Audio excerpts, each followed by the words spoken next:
Everyone. Okay. Thanks for joining us this morning. Those of you who are online and present here, Professor Shukri is going to do an introduction to our guest speaker, but thanks to Professor Swindlehurst for helping me to arrange this. Well, our guest speaker, as you probably know, is Professor Raphaël Frank, so I'm really excited to hear his comments today.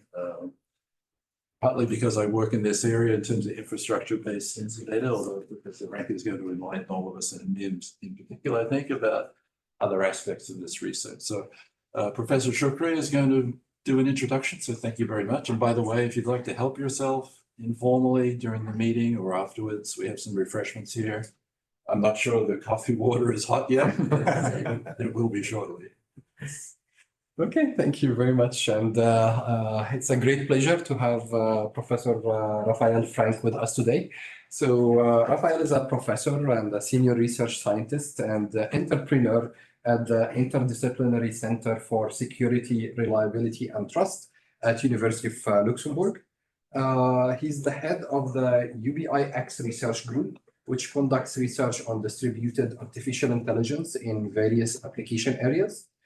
Since 2023, he's a member of the University of Luxembourg Council and adjunct faculty at the HEC Liège, Luxembourg. Since 2024, he is a director of the IPBG Atlas Industrial PhD program. And information that is not here that we both went to UCLA, but 1 year apart. Otherwise, we could have met exactly in the same building. Raphaël, we are excited to hear your prediction. Thank you very much for the introduction. Thank you for the invitation. I know that my former director was now he left UCLA quite recently. Björn Ottersten, he came here for his sabbatic, right? And very also happy.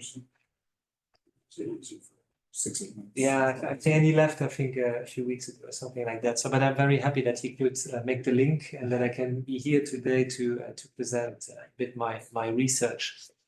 So yeah, I mean, the talk today is going to be about infrastructure-assisted cooperative and distributed perception strategies for connected vehicles.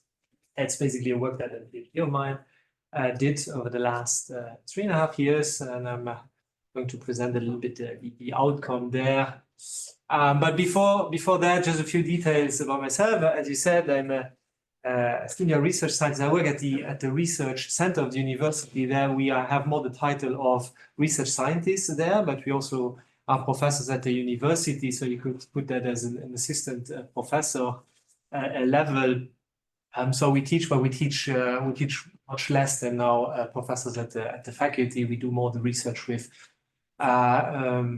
industry and also on European project, nationally funded research projects. So here you can see a little bit my background from high school in 2001. I won't go too much into detail, but so I did my master's in France. And then during my PhD, I was a visiting scholar at UCLA in Mario Gella's lab. Probably you know him. He was quite famous, I think, in the network research area. So, and then I did a postdoc at the University of Luxembourg, and then became research scientist at SNT. Then I briefly stopped to launch a startup that was basically coming out of a research project on vehicle telematics data, how to use vehicle telematics in order to get some information about how you move, how you drive. And so this was particularly interesting for insurance companies that we worked with. So I did that for a few years, and then I became more of a business developer, and I thought this is not really what I want to do. So I said I'm going back to university. And so gradually I worked my way up until heading the UBIX research group since 2024. And for those of you who do not know where Luxembourg is, just a map here of Europe. So you have France, Germany, and we're basically in between. You have Belgium. So Luxembourg has a bit of everything. On parle français, wir sprechen auch Deutsch, and of course English, but with a hybrid between French and German, if you like. Voila, so that is that. Yeah, I spent some time with Mario Gella. I just have this these photos here. That was actually I couldn't find back the photos at the time when I was doing my research there back in 2009. They're not on my phone anymore, but this was actually in 2019 when Mario passed away. There was a memorial where all of the former PhD students we met there and then took a photo in front of the lab and Porter Hall. So that was actually a very nice experience I had during these 2 years at UCLA. So now, just very briefly about my research group. I'm not going into too much detail here. So it's a very interdisciplinary group with different profiles, robotic, perception systems, control systems. And we work mainly on topics, or the application areas mainly on topics on connected and automated vehicles. We're about like 15 researchers at different levels. So they're graduate students, PhD students, postdocs, and also research engineers. And we have these two lab infrastructure. The one that is probably most interesting for this talk is the 360 lab, which is a smart mobility lab, where we have different kinds of experimental hardware. Like the most prominent one would be this vehicle here. It's a Kia Soul that we completely modified to make it self-driving. We added all the sensors, the compute, and the control system to it. And you can actually, if you see that QR code, and I can share the slides with you also afterwards, you can download this software and also the hardware guide to build your own self-driving car. It has been, designed to be affordable for universities, research labs, that they can basically reproduce that. It comes with the full software suite where you can really just download and then put it on the car, and then you can drive. You can let it drive. Obviously, we have a permit in Luxembourg, so we can do with this car also testing on public roads. I have experience already here, Waymo and then other types of self-driving cars. This is of course very nice and. Was yours on fire or was it? Not yet. Yeah, but I heard about that story. So yeah, I mean, from a research point of view, it's quite nice because we can do a lot of things. We also have this simulator that we use for human in the loop. I saw in Salma's lab, they have exactly the same. So it's exactly the same seat. We just have a different screen, but for the rest, it's the same. We use it for human in the loop, but also for teleoperated driving research. Good. Yeah, this is just, if I can use a couple of videos. This is the car driving in Luxembourg public roads in full autonomy mode. And this is a demo we did with teleoperated driving back now last year, end of last year. So this is quite just to show a bit of marketing material, but maybe let's skip and get directly to the topic of today. So I would start with introducing a little bit the concept of cooperative perception. And then my talk is divided into three parts, basically, where we'll dive in every time a step deeper into what can we do with the current technologies and actually how can cooperative perception be designed to be effective. So the problem statement, this is not new to you. I mean, these highly automated vehicles generate lots of data. There are lots of perception sensors, cameras, LiDARs, and radar, and any type of other sensors that you can imagine that are on these cars that generate huge amounts of data. This data has then to be analyzed by different systems, in general AI systems that will then make sense of it, see where different vehicles are located, put bounding boxes around it, see what is the distance, and then calculate safe driving paths. So this has to be done quickly, right, and reliably. This is basically the main message here. And so, do we want to do everything on the vehicle, or do we want to offload some of this compute tasks to somewhere else? Could be on the edge of a network, could be in the cloud. So that's a little bit the idea of this talk, and also see how quickly this can be done, and can we meets the requirements of these applications, because obviously when we are in a real environment driving at a certain speed, we need to process this data very quickly in order to make decision, in order to ensure safety. So that's the idea here, and a little bit to showcase also the problem is if we, for example, just consider one LiDAR and then add full HD cameras and other LiDARs and even more cameras, we see that very quickly the amount of data, if we look at this as raw data, okay, uncompressed data, that this goes up very, very quickly to the amounts of many megabits per second that would be needed in case you would transfer this data somewhere to the network. And if we look at more or less classical deployments of 4G and 5G networks today, at least in Europe, we are limited there, and very quickly we would reach the upper bound of what these networks are capable of. The other hand, if we process all of this locally, there we did some tests with. Okay, this is now like a GeForce GXT 1650 that would do this kind of perception task with 6 cameras and try to make sense of what is around the vehicle and put bounding box, 3D bounding box around it. We quickly see that this kind of computing device would quickly be saturated. Okay, this takes a lot of resources, and we're only talking about the perception task here, and there are many other things that, of course, these kind of vehicles need to do. So again, the idea is to see how can we maybe do this differently and more effectively by offloading some of this data. So, but before we dive into the main topic, my part one will be, can actually the current simulation tools that we have out there be used to evaluate these cooperative perception strategies currently? And there we will have a look at different state-of-the-art tools, simulators that are out there and that are heavily used in research in order to validate different approaches and strategies. And we'll see if that is a good idea, what are the limitations. And then the second would be where to process the data to meet the quality of service of the application.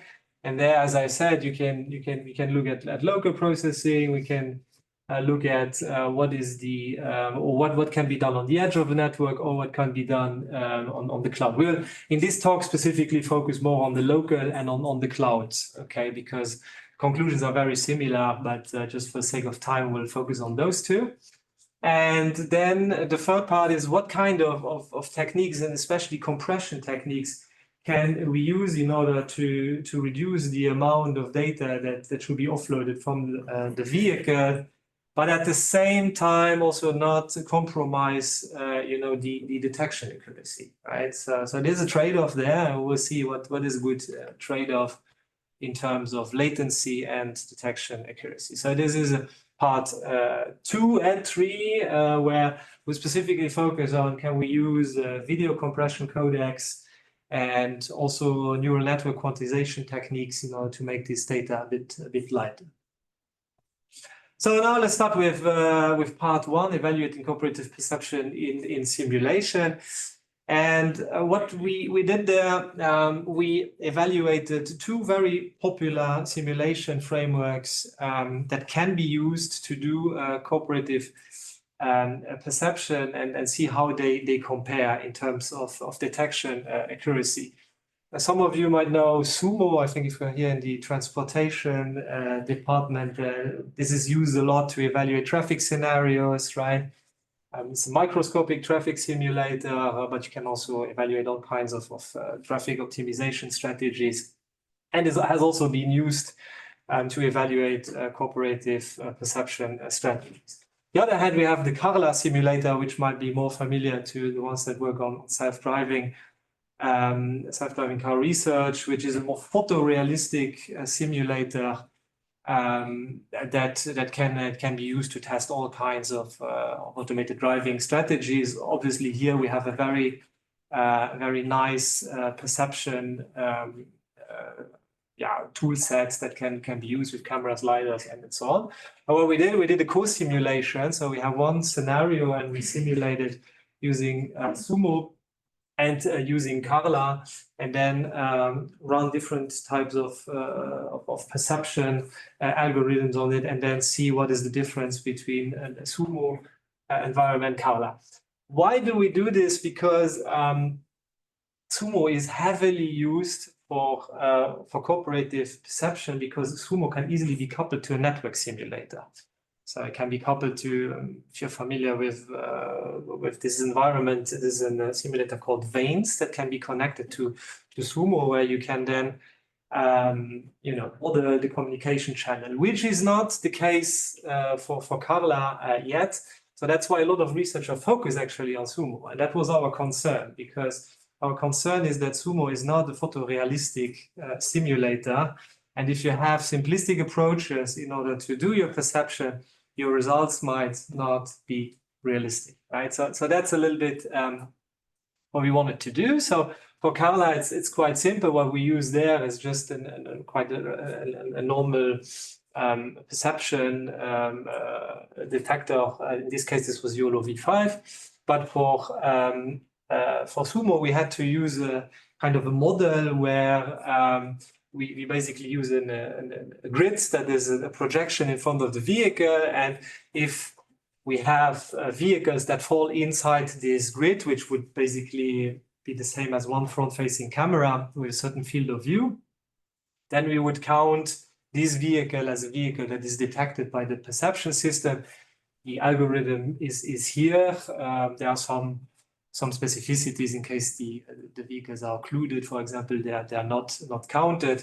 But if we would have a vehicle that falls, for example, in here, we would count it as one vehicle that is detected.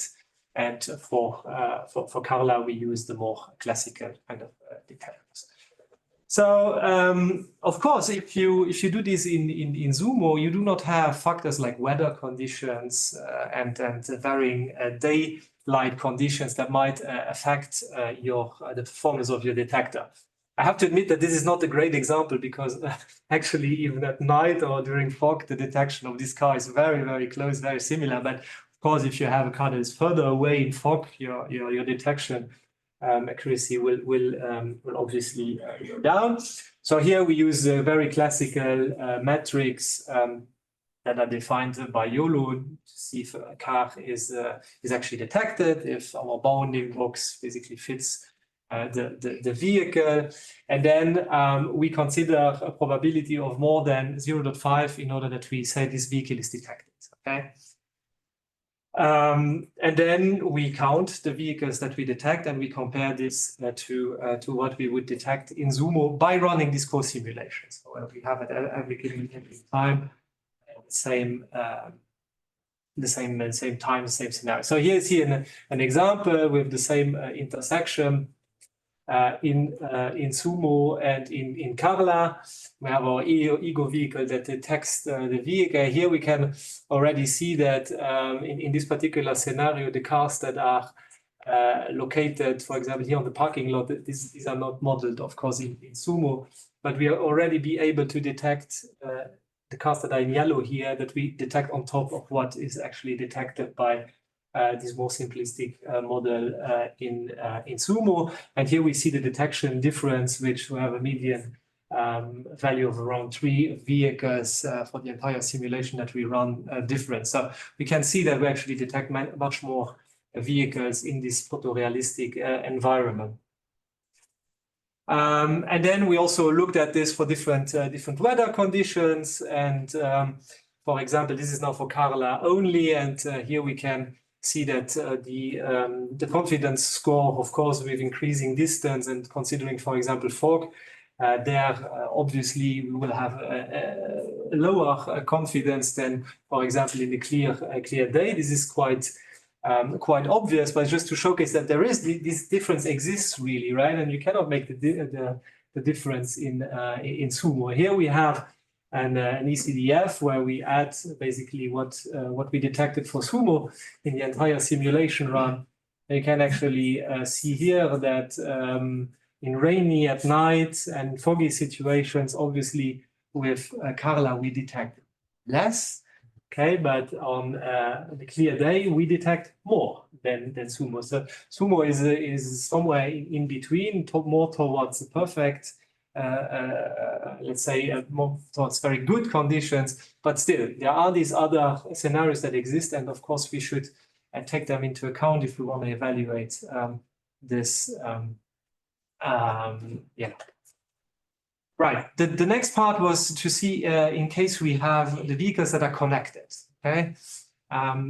So the first results that you saw is one single vehicle that does the sensing. But obviously, if you have connected vehicles that are then able to use this information of the perceived vehicles around, put it into a cooperative perception message, for example, and then broadcast it to other vehicles. Obviously, we will have a better view of what is around us because we leverage the perception capabilities of other connected vehicles. To evaluate this, we used one scenario multi-lane intersection. We defined the communication range, a very simplistic communication, a range of 100 meters with a perfect channel in this case. We have a simulation time of 240 seconds. And we vary the number of connected vehicles on this intersection, and then do the perception and then communicate this information to the cars that are connected, and they can receive this information. And then we compare that to the ground truth. Here, the ground truth would be all the vehicles that are at the intersection over the simulation. And we see with Carla and with SUMO what is the difference there. And we see that it's quite significant. That this difference between what we can perceive with Carla is actually the median value here, for example, in this scenario is already more than 10, and with SUMO it's around 6. So there's a big difference here. And of course, if you use models like this and want to evaluate any kind of application on top of this, you might get falsified information and results. So that is basically what we concluded. We just wanted to highlight the importance of having these realistic environments, and we have seen in research that a lot use this more simplified SUMO model just because out of convenience, because they had this network simulator available. There have been, in the meantime, this was at the beginning of the PhD, so three years ago. In the meantime, there have been frameworks that allow Carla to also model a communication channel, but this is always kind of a co-simulation, so it's never something that is, let's say, natively in one simulator. You have to add an additional simulator on top, which can complicate a few things. So photorealistic simulations are essential. Carla outperforms SUMO, especially in detected, occluded, and non-connected vehicles. The weather and distance is a strong factor, and Carla detects on average up to 40% more vehicles than SUMO. The limitation that we have here in this study is also the lack of realistic communication channel. I said that we have this perfect channel. That was just to do a quick check.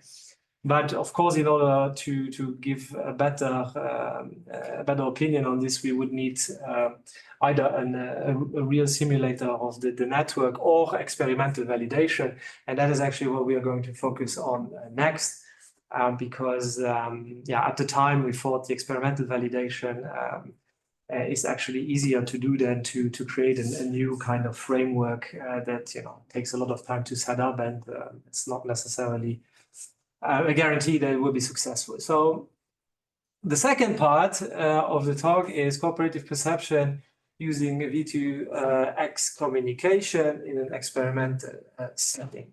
So this is a work, and I always put the reference here, has been published at VTC Fall in 2024, so last year. Raphaël, good question. So is the idea here that the simulation, in terms of the infrastructure-based side, simulation could be running either in the cloud or on a roadside CPU? So right now we just run the simulation locally in the lab. So but the simulation runs everything. So the car and infrastructure. But now we're going to look at it a little bit differently. We're going to decouple the network, and the network we're going to run real experiments, and then the perception evaluation. We do it using different existing data sets and then plug the things together. That's what's coming up. Yes. Since you're using camera data to begin with, so saying like photorealistic simulation would be better than a simplistic delivery. Like, aren't you biasing your data because you are assuming the car is going to use a camera-based system which looks directly like in this angle and this specific algorithm. So aren't you like saying like Sumo and Carla, comparing the Sumo and Carla in this specific equation, in this specific scenario, I get it, but making a conclusion from that to photorealistic systems are generally better than simulating systems, isn't it a bit too haste? Because you're biasing your system based on, oh, the system is going to be camera based and it is going to work like this. So in this scenario, especially, I get like, oh, this is better than this, but that is only one single scenario and one single case which is still developing over time.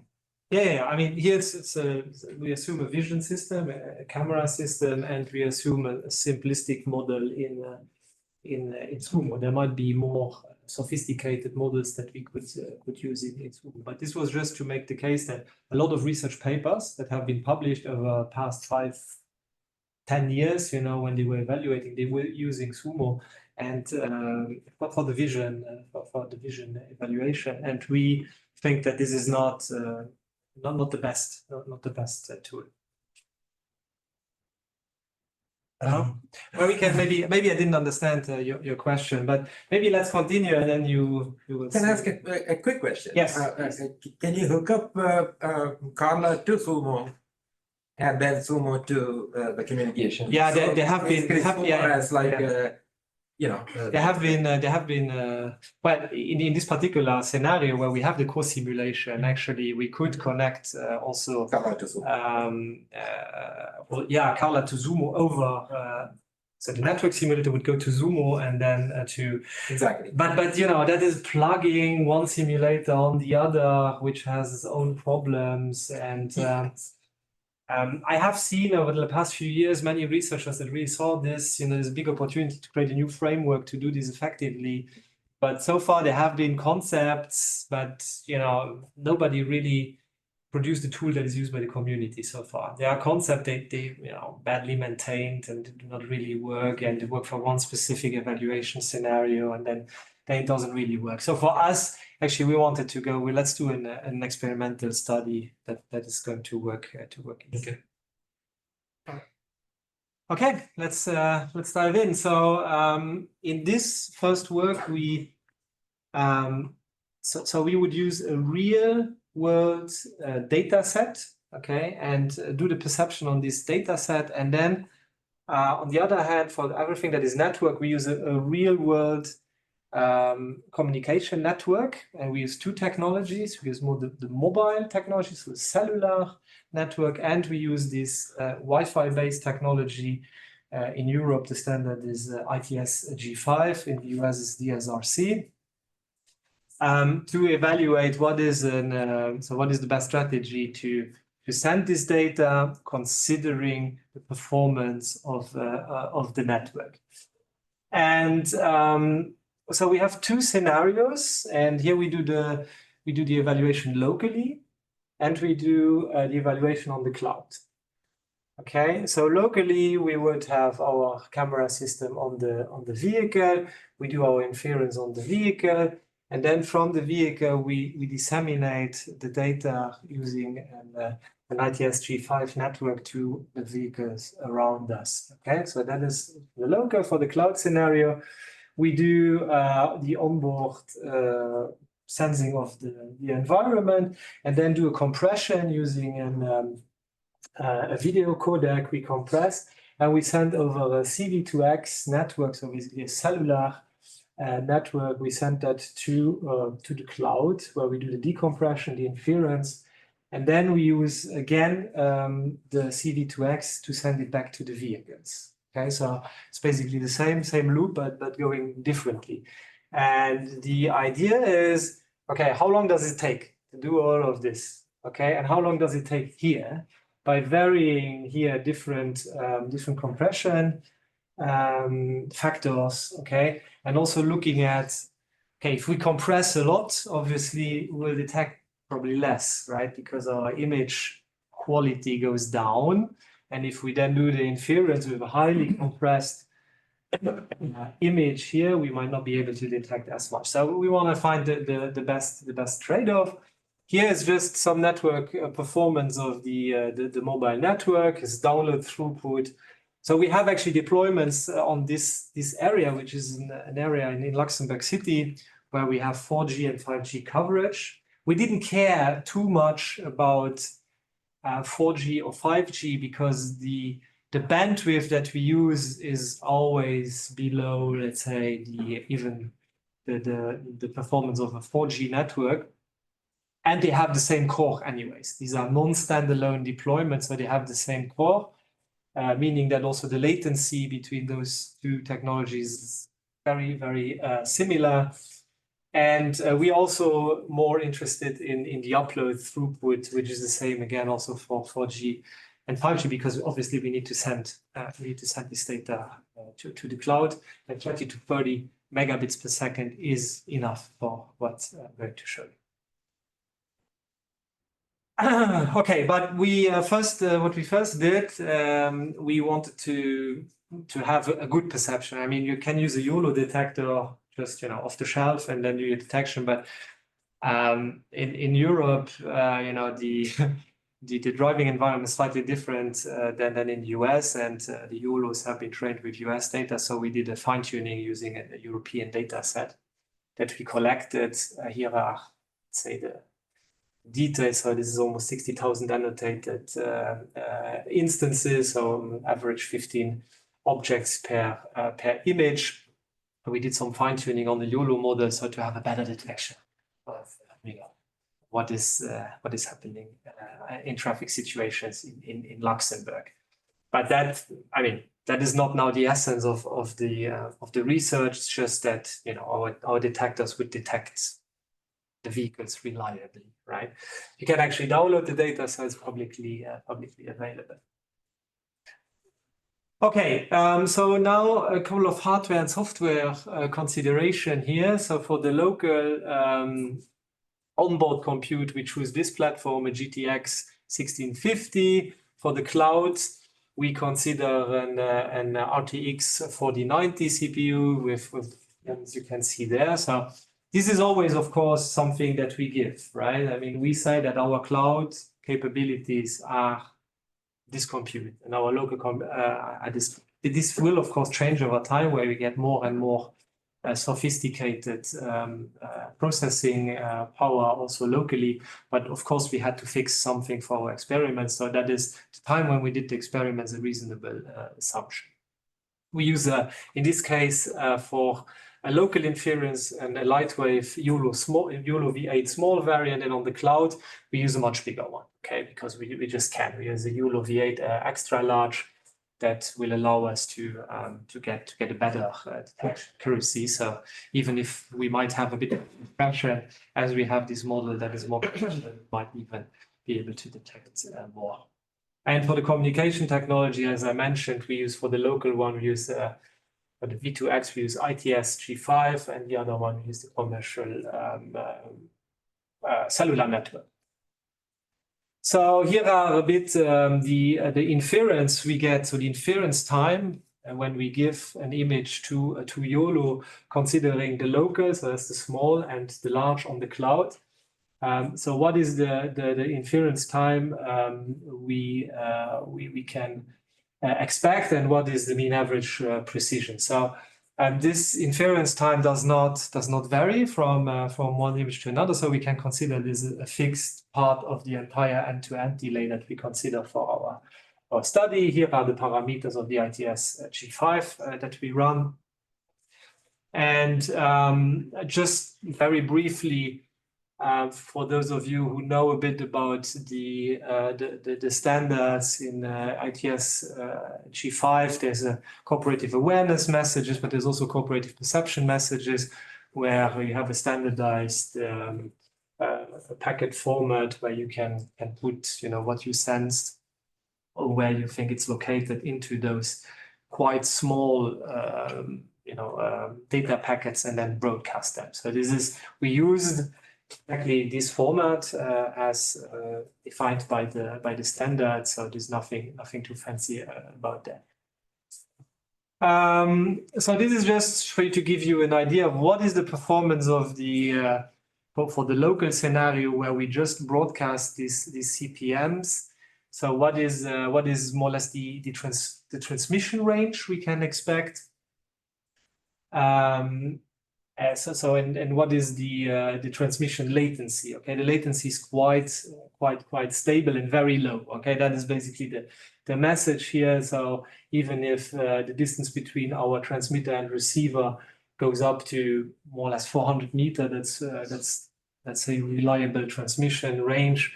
We vary between 2 to 6 milliseconds. Okay, so that is really low compared to the inference latency that we have. So in this case, the network is almost negligible. Also because we only send these CPMs, which is basically, just very little information that is broadcast. Here we can see the received signal strength. So we see that after more or less 150, 200 meters, of course, also the signal the quality of the communication starts to degrade. Good. So now, CV2S data offloading. So now we tested basically two qualities of video stream that we want to upload. So we decided to go for video streams because taking advantage of these temporal components in the video streams will be more efficient in compression. Okay, we did a study where we just looked at single images and sent single images, but I decided to show this one because we can get much better performance by using a codec like H.265. So we can actually reduce the size of the stream much more than if we would just use a JPEG compression and send images. Huh? That's an important detail. So we go for two resolution, a full HD resolution and an HD resolution. Here we are considering one single camera, okay, front-facing camera. There is, of course, some encoding, decoding latency that has to be taken into account. But again, here it's really very small compared, again, to the latency of inference and the streaming latency if we do the full HD and the HD over the network. So there we see a quite big range. Then we have the compression. Okay, so the compression, if you're familiar with this protocol, you can set factors that range between 0 and around 50 or 51 or 52. 0 being not compressed at all and 51 being maximum compressed. So we tried different ones here. So we did high quality with no compression, and then we choose 24, 30, and 51. And you basically see, and that's why this latency spread is also so big, because I mean, if you don't compress at all, you have a high latency because you have a lot of data to send.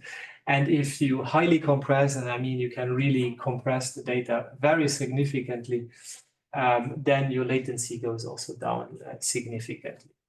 But now, okay, we want to see what is the effect on this highly compressed data on our detectors, right? This is the key. So this comes after this one. This is just to see what is the overall end-to-end delay if we put all of these things together. So the compression, the transmission, the decompression, inference, and then back to the vehicle and the dissemination. This is for the local, and here is for the cloud.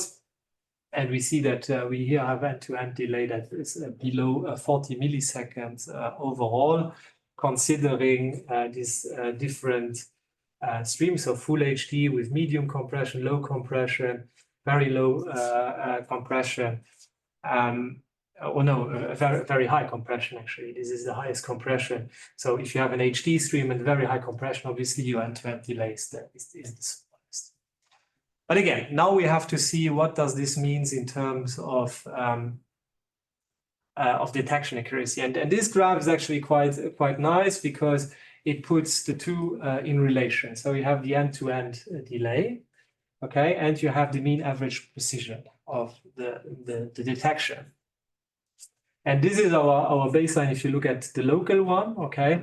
So we have an overall end-to-end delay, which is around this 40 millisecond, and we get to a mean average precision of a bit more than 0.6.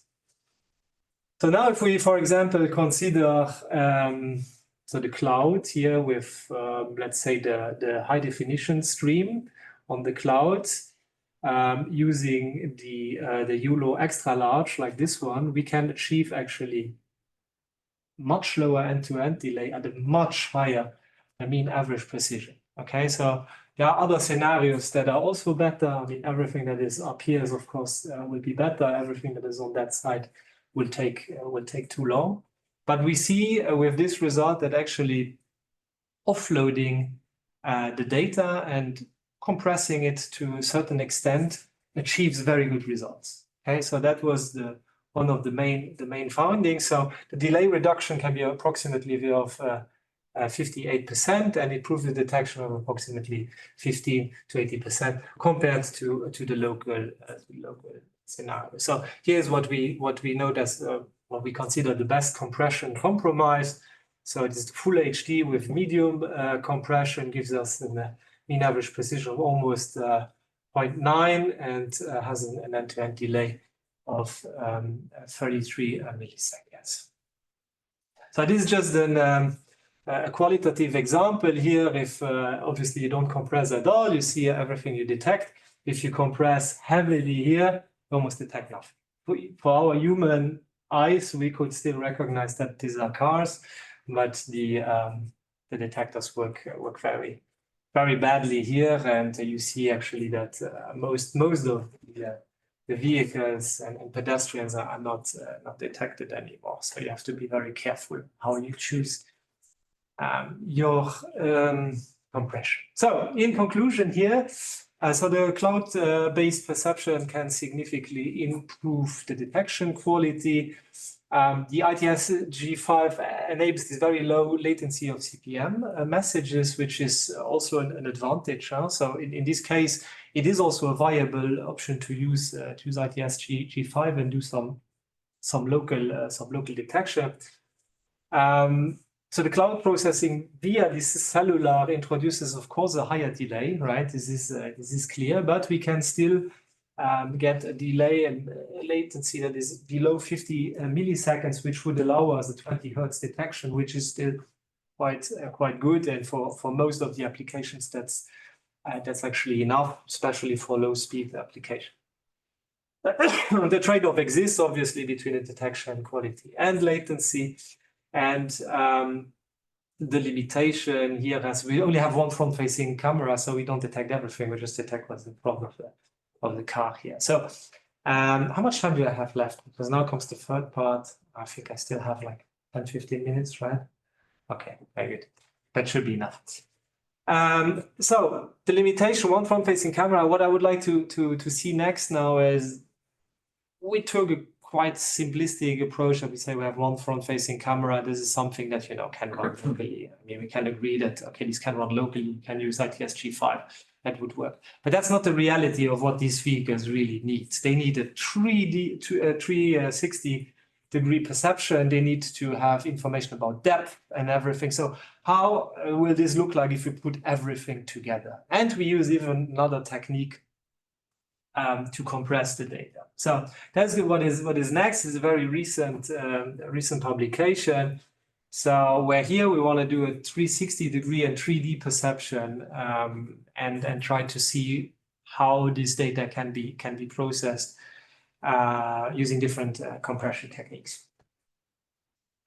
Okay, and for this, and this is something we didn't invent, and you might be familiar with the BEV Former and BEV Fusion models that are out there.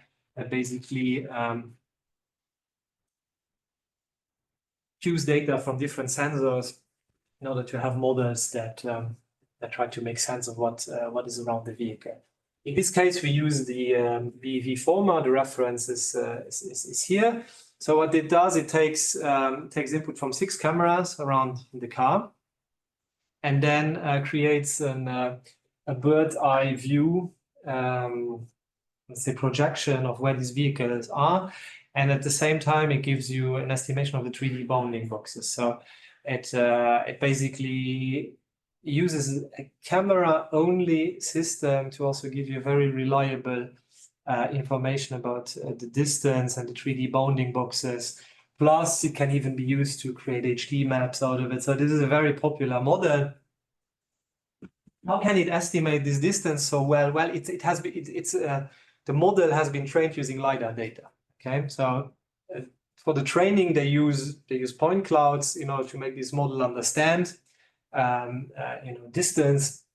But then at inference time, you only need the cameras. Okay, so that is the beauty of it. So just have these 6 cameras and creates this 3D object detection using a bit more fancy neural network. This time is the same graph as we saw before. So this takes quite significant resources, and this time running this locally might really be a problem. So want to see how we can actually leverage different techniques. And here in particular, we give ourselves the application requirement should be 10 Hertz, so 10 times a second we should be able to do a detection. Okay, that is what we would like to achieve. This is quite common in ITS systems that in case you want to do sensing, 10 Hertz is usually, let's say, the rule of thumb. And this time we don't want to use video compression because we use a model that's already there. So what are other techniques we can use? Well, we can use neural network quantization techniques and plus compression then on the feature vectors. We'll see how we do this next. So again, this is very similar to what you saw before. We have our local scenario, which is basically the same, just that we have this 6 camera. We run the BEV format locally. We take all of the bounding boxes out, we put that in CPMs, and we broadcast. For the cloud, or you also call it hybrids, because there's some part of the processing that is done in the vehicle and some part in the cloud. And we can actually vary this, okay? So we basically cut the neural network at some point, okay? So we extract feature vectors at different layers in the network, compress these feature vectors, send them over, decompress them, and do the rest of the inference, for example, in the cloud, and then broadcast this back over the network to the cars. Okay, so it's a different approach, but it's also a bit more elegant approach because we have more parameters to work with. So one thing is we can work on the precision. So we can reduce the precision from floating points 16 down to 8, for example. We have the possibility to do clipping on the vectors, removing extreme values, and we can do a compression, and we can also look at in which layer of the network we are going to do the cut, basically, or the split. Again, we work again here in Luxembourg City on Kirchberg, where we evaluate the network performance. So this is more or less the same thing, just that obviously our data is a little bit different, has different sizes. So we evaluate based on these new criteria. But for the rest, everything is more or less the same. We just consider now different hardware because this time we need more power, right? So even for the local, we consider a Jetson AGX Orin, which has already quite a nice performance with over 130 TOPS. And on the cloud, we use 4 NVIDIA Tesla V100 that gives us around 500 teraflops with a power of 3,000 watt, more or less, and on the onboard we are around 30 watts. Right, so as I said, we have different things that we can do. So first we can set the precision. Okay, the floating point 32 is the highest precision, but obviously is also the biggest, right? So we can reduce the precision by, for example, going down to 16 or to floating point 8 to try to reduce already this vector size quite significantly. This is known as quantization. Feature vector extraction. So we need to select where we do the split point. Obviously, the time to extract this vector, it will depend where you do the cut, how much time this will take. And the other thing we did is the vector clipping, so removing these extreme values on the 10th and 19th percentile.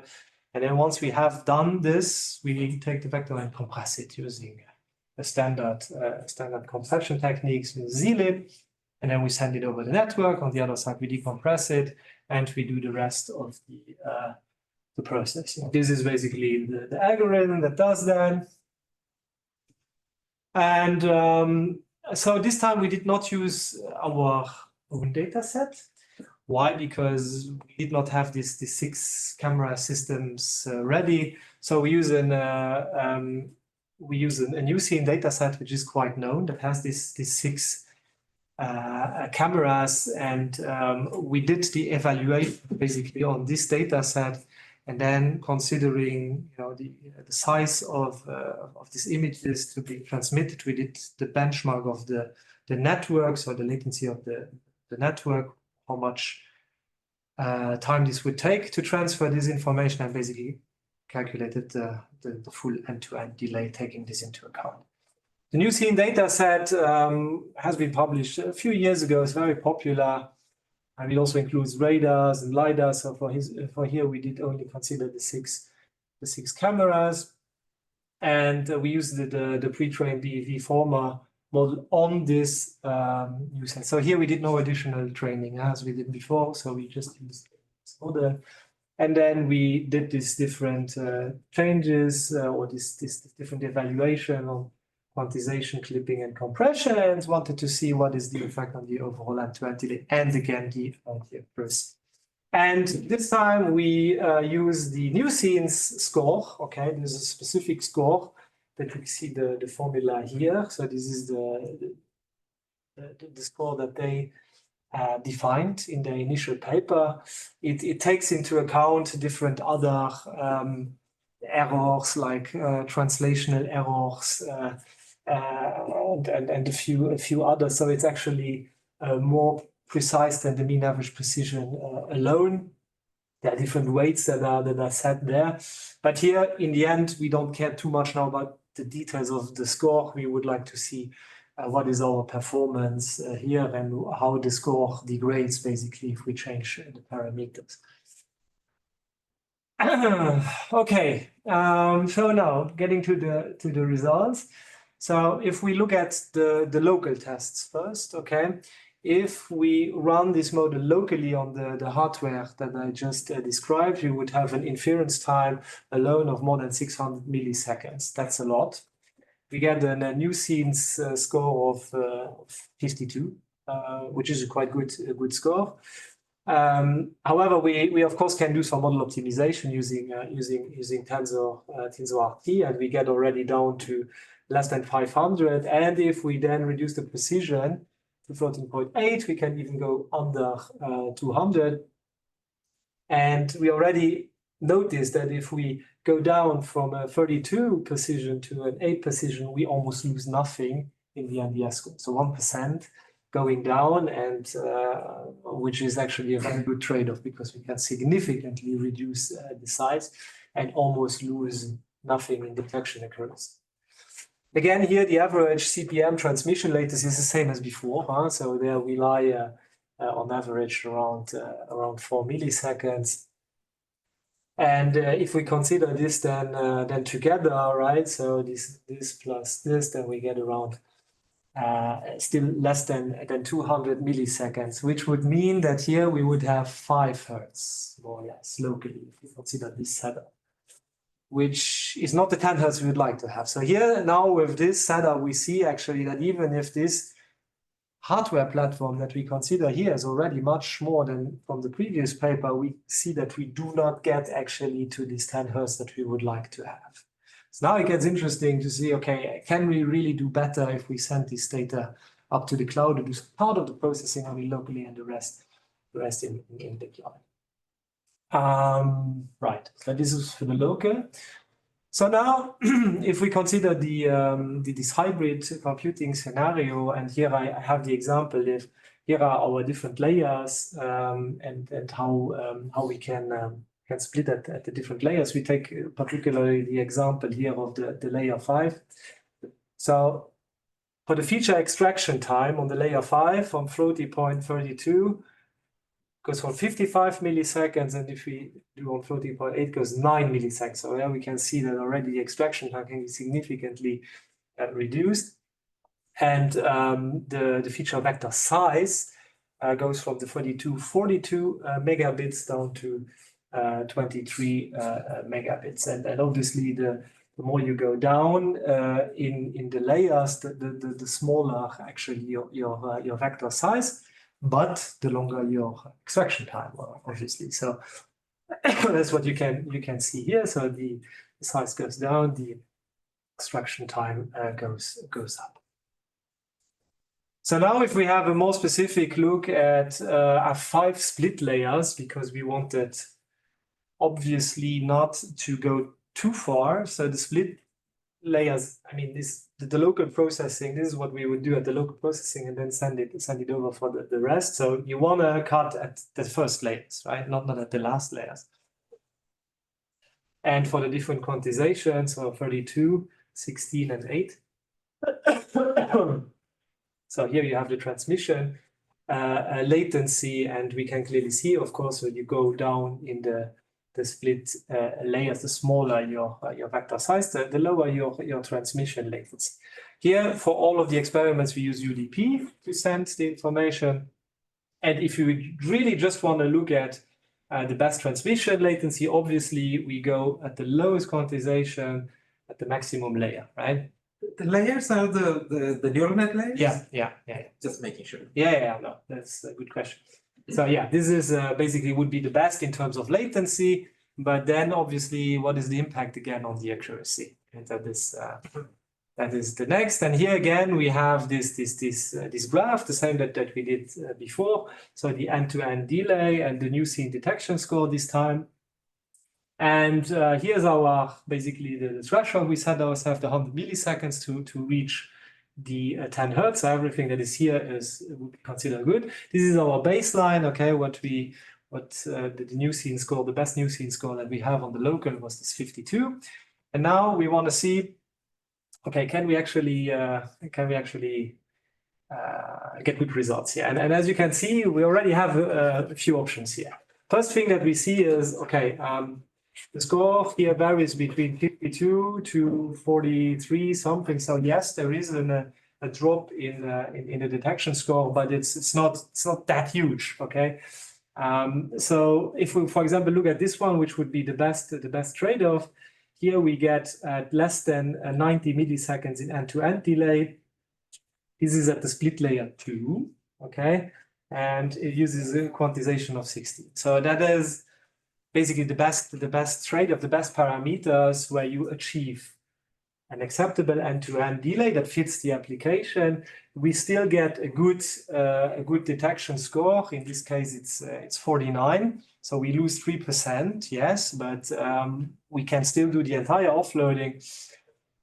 So it's actually something that that certain types of vehicles, not necessarily self-driving cars, but could be smaller delivery robots or whatever, could consider as a very viable option. Okay. Running out of time.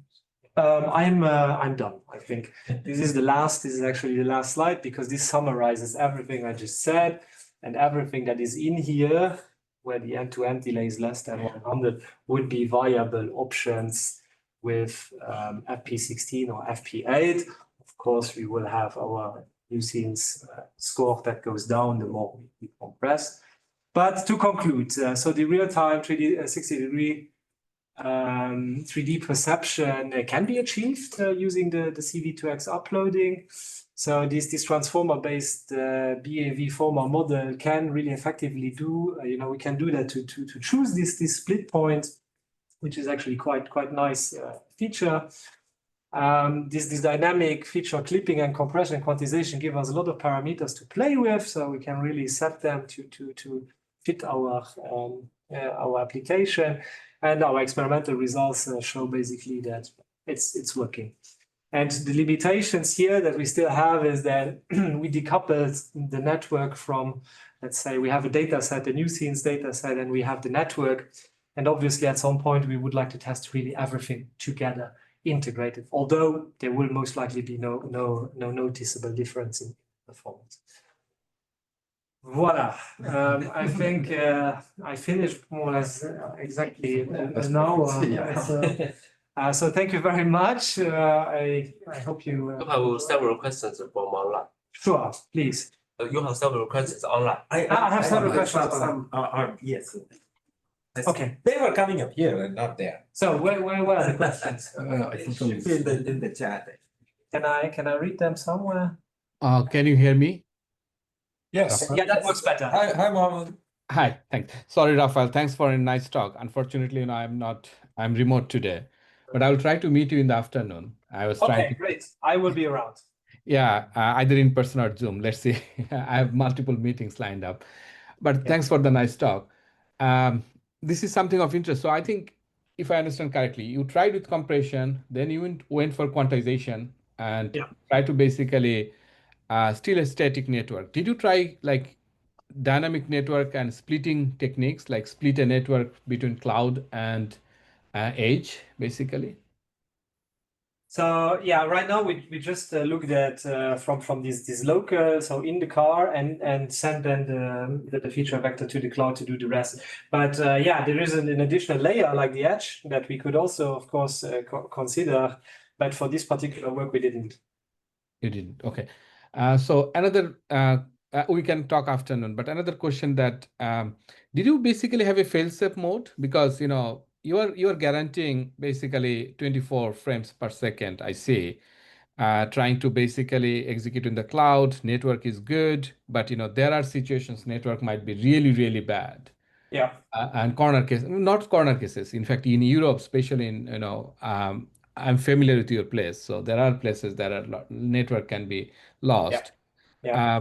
How do you handle it? Do you have a fail-safe mode that onboard computation can do it? That's a great question. And so this was not the aim of the study. We tested the network on this particular area in Luxembourg. We saw that the performance was quite consistent over time. But you're right. I mean, it depends a lot on how much activity, how much traffic there is. One way to let's say to guarantee a certain quality of service is that for the new 5G standard has these network slicing capabilities where you can reserve different slices that will be dedicated for your application. By this, you can guarantee basically the performance you require. But if of course the network goes completely down or something like this, then we have not implemented a fail-safe, if you like. So yeah. Okay. And very last question, just quickly, maybe afternoon I'll talk. Did you do any verification that you can guarantee that this quantization technique can really be real time, and can it guarantee somehow? Probably not. I mean, this is now what we got from our experimental evaluation. So from all the tests we did, we saw that this was consistent, but I do not have a formal proof. Formal proof. Okay, sounds good. Thank you very much. Yeah, I will leave it to other people to ask you questions. Yeah, thanks. Raphaël. Thank you. Any quick questions from the audience? Is energy efficiency an issue here, or is the level of the energy required for the computation and communication so far below what's required for all the other sensors and things that you don't worry about it, or is that an issue in terms of how you offload and don't? Yeah, that's a good question. I mean, if we offload it to a data center, then obviously we don't care because there is enough energy there to feed it. If we now look locally and with the compute power that we have now locally, this Orin computer has around 30 watts of power it needs. This is nothing compared to what the car is actually using. We have an electric vehicle, you know, and if we run on a fully charged battery, we can barely notice you know, that the battery goes down based on all of the systems that run. It's really still the driving itself that's 99%. So no, it's not really. Yeah, you wanted to also. Do you have any thoughts on how connected AVs would affect the computing, whether they would favor sort of onboard computing or edge computing? I mean, it can be a mix, right? You can have some perception that is done between the vehicles, some perception is done on the cloud. Not sure if there is now. I mean, if now you are in an urban, or if you're outside of an urban setting where you might not have a good cellular coverage, maybe then, you know, just a local sensing and distributing of the CPMs will make more sense. But there you probably need to see what capabilities you have around you and then make a decision. Sorry, I missed the last couple of questions. More refreshments are out there, but you were talking about energy, I think, and I'm just curious if you've looked at the issue of the energy consumption on the vehicle versus offloading energy consumption. Yeah. Particularly for battery electric vehicles. Yeah, There are significant savings or not. It's a good question. It comes a bit to what you asked. I think we should really also do this study really specifically in order to measure the energy that is watt hours. Well, it's probably only watt hours here. That's in that case. But no, we haven't done it. We take the assumption that okay, if we process the data in a cloud environment, there is abundance. Okay. Yeah, and locally, it's compared to what the car needs to drive. It's not a lot. This compute device is 30 watts inside the vehicle. That does not take a lot of energy. I mean, I have not quantified it, but that could be a point for future work. So, ask a question. Is there a way to fuse the data in the which goes into the data center or like cloud or whatever, where you can decrease the number of the neural like layers, but when you combine all the, you still, even if you decrease the number of neural layers, you still get an output of like these many cars are here, might be here and here. But if you fuse all the data after that, with you can decrease the number of layers and fuse the data and get a better result. It might be able to get a better result of the environment within. Yeah. I mean, this is probably true. We base ourselves on the BEV format, so we take this because it's one of the most popular ones that has the pre-trained model that gives very good results just using the camera information. So there's no direct sense of fusion needed here because the fusion was done during the training time, basically. But yeah, I mean, there are many different ways you can use neural networks. You could use different neural networks and you could then apply these techniques to these different neural networks separately, or you could do fusion first. So there's probably different ways to do it, but for this we choose that. That was basically our assumption. Quick question again. What about LiDAR heavy cars as opposed to videos? I mean, you know, LiDAR is for autonomous vehicles at least. Except for Elon. Except for Elon, well, we took the you took the Elon side. We took the Elon side. What would be? I mean, where would this all go? You're right, because I mean, on our experimental vehicle that we have, we use LiDAR heavy. Okay, we use it in this example because we have the BEV format and we can really showcase it on this particular example by doing, you know, the splits on different. It was just a design choice basically for the experiment. But you're right. I would still like to see also the LiDARs and how this could. I mean, this could be a fail-safe. Exactly. I was thinking precisely that you know, LiDAR probably might. Just, I think the requirements are much less, probably, right? Yeah. Yeah, I mean, this is this could be done. We haven't considered it, but yeah, I'm with you that just camera only. This is really just for the sake of this experiment. But I would also add more diverse sensors. Yeah. But the computational load of analyzing point cloud data from LiDAR would be tremendous, wouldn't Yes, there is, but the point clouds also have the advantage it can be highly compressed as well. Yes, as Really opposed to high video data though. Yeah. This thing that This that's could even be, worse. and You need to compress LiDAR data. You can just like do the whole thing with the same amount of time you take the neural network, the fast part of neural network. Yeah. You probably can process the whole LiDAR data with that kind of amount of time and send the detection itself, it would probably save a lot of time. yeah, but they are very efficient techniques to analyze LiDAR data now, parallelize the processing there. But on the other side is also you can also compress it heavily and so maybe send this as well to a cloud or to an edge. So many different. I mean, there's many different follow-up works that can be done in this space.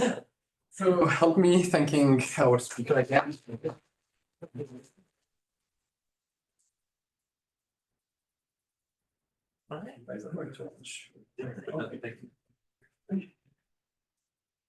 Yeah, it's the best. Yeah. Ready for lunch? No, I have another meeting to observe. Many meetings. Someone's gonna join us, I think, right? Someone join. Yeah. She said she's. Sorry, Daniel. It's so boring. We are all. Okay. Thank you. It's a nice presentation. I imagine. I think after we're gonna talk with you. I will be done by. I'll be in my. But you have been working. Yeah. Say a quick look. I'll be in my. I'm I'm at 9. being. Part of it. I'm being. They haven't done, I'm right?